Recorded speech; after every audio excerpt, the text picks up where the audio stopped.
Hoje saiu o ganhador do Prêmio Nobel da Paz, que foi o Abiy Ahmed, presidente da Etiópia. Não deu para o Lulinha dessa vez, mas o prêmio é muito merecido e eu vou te explicar por quê. Vem comigo.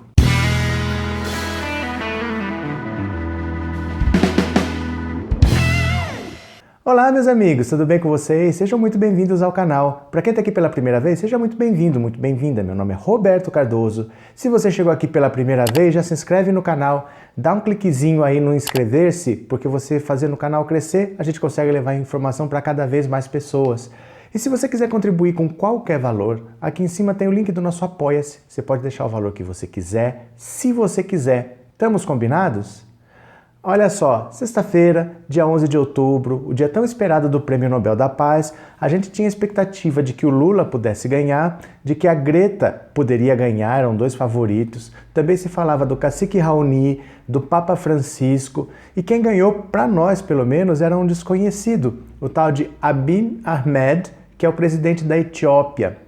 Esse etíope ganhou o Prêmio Nobel da Paz merecidamente. Ali é uma região muito complicada e eu vou explicar para você qual foi o trabalho dele.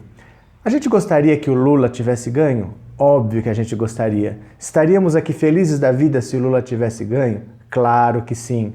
Estaríamos aqui falando aquela palavra que começa com CH e termina com UPA para os bolsominions se o Lula tivesse ganho? Claro que não, porque nós temos educação, não somos como eles, né? Nós pensaríamos, mas não falaríamos. Nós não íamos ficar aqui xingando ninguém, não é da nossa índole, né? Mas nós temos que reconhecer o trabalho desse etíope que ganhou o Prêmio Nobel da Paz, porque esse realmente a gente pode falar que é um Prêmio Nobel da Paz, porque ali são uma região muito complicada, gente. Essa região do norte, nordeste da África é uma região extremamente complicada e eu vou explicar a partir de agora. Olha só.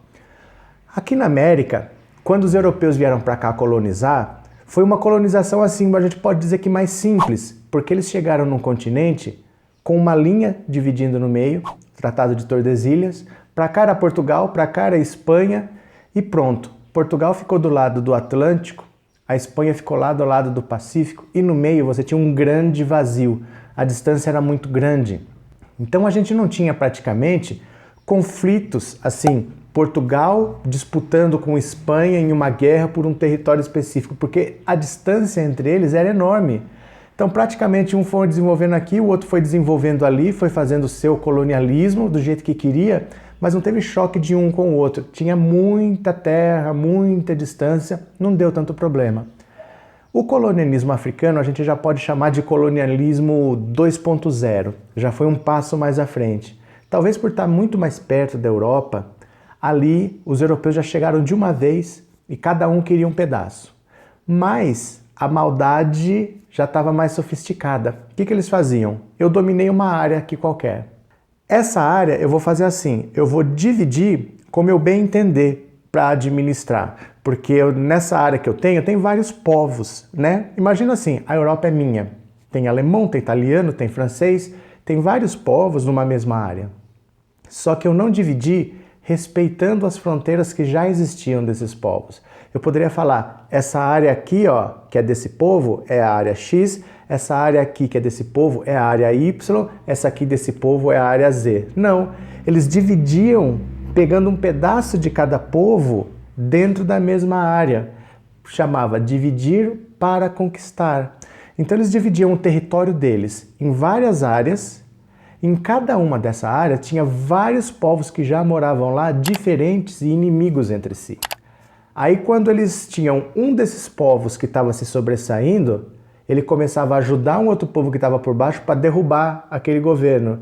E aí tinha uma guerra civil, alguém ganhava. Quando alguém ganhava, ele estimulava um outro povo a brigar com aquele que ganhou, era outra guerra civil. Então ele promovia guerras entre os próprios povos dessas regiões para ninguém nunca dominar ninguém e ele poder dominar tudo. Era isso que os países europeus faziam na África. Nessa região específica, existia um grande povo que dominava uma área muito grande, que era o povo somali. E o povo somali foi retalhado. Ele foi dividido em vários territórios, uma parte sob domínio britânico, uma parte sob domínio francês, uma parte sob domínio italiano, que era a Itália do Mussolini. E essas áreas depois sempre tiveram a ideia de um dia se reunificar. Eles tinham o projeto de formar de novo uma grande Somália, juntando os povos somalis que estavam divididos em vários territórios diferentes. O primeiro povo que conseguiu ficar independente desse colonialismo fundou o país que até hoje se chama Somália. A ideia é que depois os outros povos somalis dos outros países, dos outros territórios vizinhos, forem ficando independentes e fossem se unindo de novo a essa Somália. Porém, esse povo não é porque ele é somali que todo mundo pensa igual.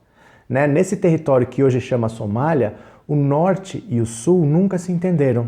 E chegou uma época que assim, só quem era do sul mandava no país todo, o povo do norte não tinha vez. Aí eles não se entenderam, o norte falou, então tá bom, nós vamos ficar independentes. E dentro da Somália surgiu um outro território que chama Somaliland. Ficou a capital do sul, Mogadishu, e a capital do norte, Hargeisa. O sul nunca reconheceu essa divisão. Olha que situação mais bizarra que pode ter. Dá uma olhada. Como para o sul tudo era um país só e para o norte são dois países diferentes, se você sair do sul e for para o norte vai falar, você está entrando no nosso território, que a partir daquele ponto passou a se chamar Somaliland. Esse é só o território do norte. Eles emitiam passaporte, eles consideravam que o cidadão ali era outra nacionalidade. Então, quando você cruzava essa fronteira da Somália com a Somaliland, eles pediam seu passaporte, eles carimbavam, conferia, e você, para eles, estava entrando no país deles. Só que quando você voltava para o sul não pedia nada, não pedia passaporte, porque para o sul eles não reconheciam o norte como outro país. Então, para o sul, você nunca tinha saído da Somália. Então é bizarro, porque o norte considerava que você estava entrando no país deles e que você estava saindo. E para o sul não, você sempre esteve em território somali. Só que aí, quando eles tiveram essa guerra civil, talvez esse seja o acontecimento mais bizarro de guerra que você pode imaginar. Porque você tem um território só, do ponto de vista do sul, e um território independente e rebelde do ponto de vista do norte. O exército também estava no norte, apesar de ser comandado pelo sul. Então, em Hargeisa, eu não acredito que isso um dia aconteceu, gente.